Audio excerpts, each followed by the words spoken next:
동아시아사 시험 모의 마지막 시간입니다. 이제 17세기의 동아시아의 전쟁, 임진왜란 얘기를 하게 될 건데 그 배경되는 얘기부터 이어서 진행을 해볼게요. 먼저 중국부터. 중국 명나라였죠. 명나라의 내부적으로는 당시에 환관이 득세했고 환관에 생겼고 그리고 정치가 엄청나게 부패합니다. 자, 그런 혼란한 상황 속에서 외부적으로는 북로 남외라 해서 북쪽으로는 몽골, 남쪽으로는 외국, 일본, 이들이 계속해서 쳐들어와. 특히 몽골과의 싸움에서 토목보의 변이라는 사건이 있는데, 이 토목보의 변 때는 중국의 황제가 몽골의 포로가 되기도 했습니다. 외국가 계속 침탈해 오는 과정에서 척계강이라는 중국의 장군이 활약하기도 했었어요. 우리나라의 이성계나 최영처럼 중국에서도 이렇게 외국 격퇴에 공을 세웠던 장군입니다. 자, 이런 혼란에 대해서 중국에서는 장거정, 명나라의 장거정이라는 사람이 개혁을 시도하기도 했었다. 하지만 이 몰락하고 있는 중국을 이 개혁만으로 살리기에는 조금 역부족이었죠. 다음 한국, 조선이죠. 조선에서는 내부적으로는 성리학을 되게 중요시했어. 성리학을 되게 중요시하면서 사림이 집권하게 되었다. 그리고 사림은 붕당을 형성했다. 동민, 서인 이런 거 했었죠. 근데 이 붕당이 처음에는 그냥 서로 공론을 형성하고 비판하는 정도였다면 점점 그 대립이 격화되었고, 붕당 간의 대립이, 그리고 이들이 토지를 겸병하며, 토지 겸병이라는 거는 일부 귀족들이 농민들의 땅을 막 수탈했다는 거야. 그로 인해 농민의 몰락이 초래되었다. 결국 국방력이 약화.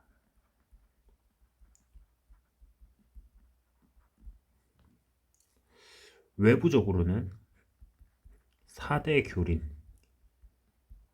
명나라의 4대하고 주변국에게는 이렇게 교린 정책을 폈다.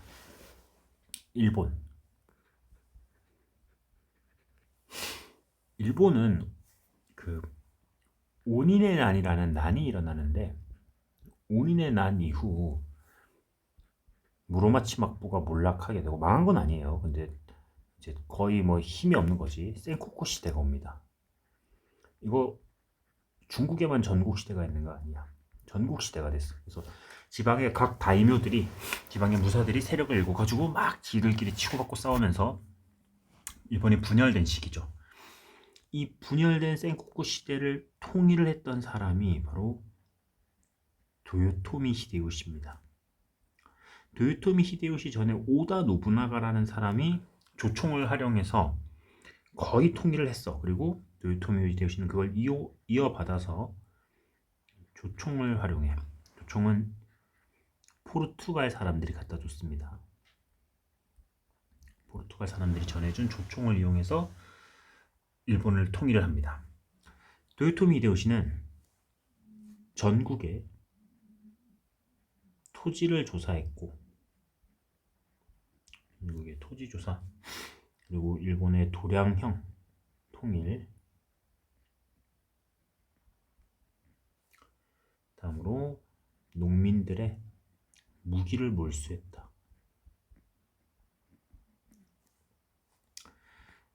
이런 걸 통해 병농 분리, 무사와 농민들을 분리하려고 한 거지. 그들이 함께 있으면은 언제든지 무사들이 농민을 이용해서 자기의 세력을 일궈서 또 다른 센코쿠 시대, 전국 시대가 오지 말란 법이 없는 거야.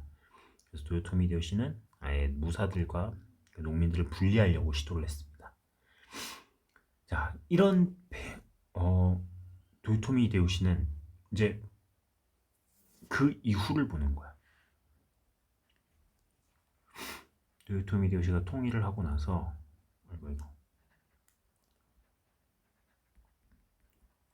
임진왜란을 일으킵니다. 그 배경은 무역의 확대, 그리고 자기에 대한 불만 세력에 대한 군사력의 배출, 영토 확장, 이런 걸 목적으로 해가지고 중국을 칠 테니 길을 비켜라 하면서 조선에 침공해 옵니다. 그게 임진왜란이라는 거죠. 중국을 칠 테니 길을 비키라는데 조선은 4대 외교를 하던 나라인데 비킬 리가 없죠. 결국은 조선과의 전쟁이 되는 겁니다. 임진왜란 전개 초기에는 조총을 앞세운 조총을 사용하는 일본군이 유리했다.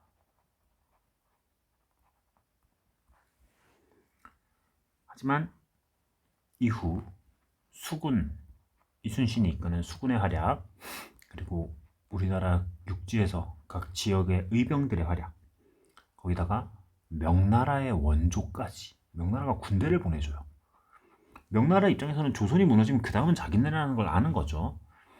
자, 그 원조들로 인해서 잃어버렸던 평양성을 탈환합니다. 평양성을 빼앗겼었는데 이걸 탈환을 했어요. 벽제관 전투라는 전투가 되게 중요합니다. 명나라군이 참전을 했던 벽제관 전투. 그 이후 이제 전황이 불리해지자 일본에서 강화협상을 추진합니다. 강화협상. 하지만 이게 결렬되면서 정류재란, 다시 전쟁이 일어나. 결국은 일본군이 철수하죠. 일본군이 철수하면서 전쟁을 마치게 된다. 자, 이게 그 임진왜란인데, 임진왜란의 피해로 그 결과 조선에서는 국토가 항폐화되고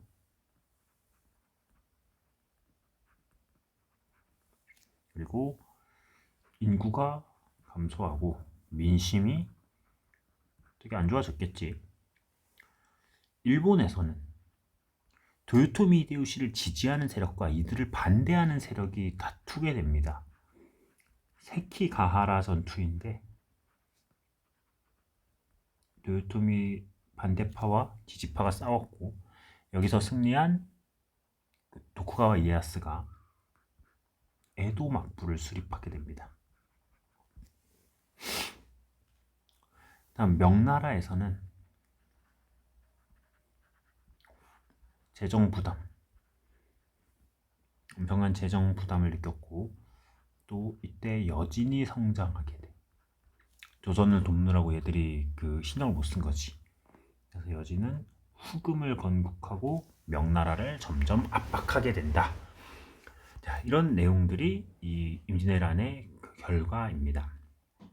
자, 중요한 내용들이 좀 많이 나왔습니다. 하나만 더. 임진왜란에 대한 평가. 조선에서는 임진년에 왜구들이 난을 일으켰다 해서 임진왜란이라고 하고, 일본에서는 분로쿠 게이초의 역 이렇게 불러요.